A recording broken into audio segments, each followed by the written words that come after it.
Hello friend, नमस्कार। म आजहरूलाई Apple ID कसरी बनाउने भनेर जानकारी दिन गइरहेको छु। एप्पल आइडी बनाउनको लागि तपाईँले आफ्नोसँग जुन मोबाइल छ त्यसमा एप्पल आइडी कसरी बनाउने त कसरी चाहिँ तपाईँको गर्ने एप्पल आइडीको सिस्टम। तपाईँले चाहिँ एप्पल आइडी बनाउनको लागि तपाईँको आफ्नो मोबाइलको आइफोनको सेटिङमा जान सक्नुहुन्छ। सेटिङमा गइसकेपछि सेटिङको सबभन्दा माथिको भागमा साइन इन भनेर चाहिँ तपाईँको अप्सन दिएको हुन्छ। अप्सनमा तपाईँले क्लिक गरिसकेपछि क्रिएट यो न्यू एप्पल आइडी भनेर त्यहाँ अप्सन हुन्छ। तपाईँले क्लिक गरिसकेपछि तपाईँलाई एउटा पेज खुल्छ, फर्म खुल्छ। फर्ममा मेन तपाईँले ध्यान दिनुपर्ने कुराहरू के हुन्छ भन्नुहुन्छ भने मेन तपाईँले अरू त सबै कुराहरू उसले सोधेअनुसार तपाईँले फर्ममा चाहिँ राखिदिन सक्नुहुन्छ। तर एप्पल आइडी बनाउँदा नेपालको फोन नम्बर हाम्रो भ्यालिड मान्दैन, इनभ्यालिडेड भन्छ।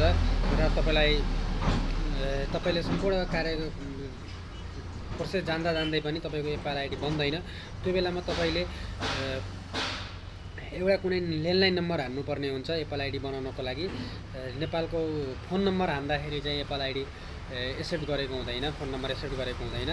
त्यसको लागि तपाईँले ल्यान्डलाइन नम्बर हान्नुहोस्। ल्यान्डलाइन नम्बर हानिसकेपछि अनि तपाईँको अर्को भनेको पोस्टल कोड हाम्रो नेपालको जुन पोस्टल कोड छ त्यो कोडलाई पनि एप्पल आइडीले सजिलै एक्सेप्ट गर्दैन।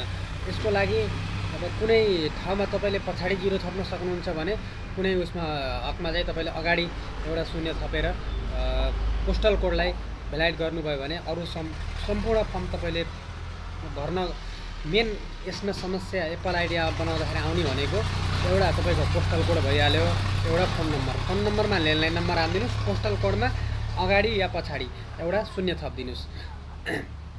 यति गरिसकेपछि तपाईँको एप्पल आइडी सजिलै एक्सेप्ट गर्छ, सजिलै बन्न सक्छ। तपाईँको विदाउट कार्ड, तपाईँको क्रेडिट कार्ड नभइकन पनि यसरी एप्पल आइडी बनाउन सकिन्छ।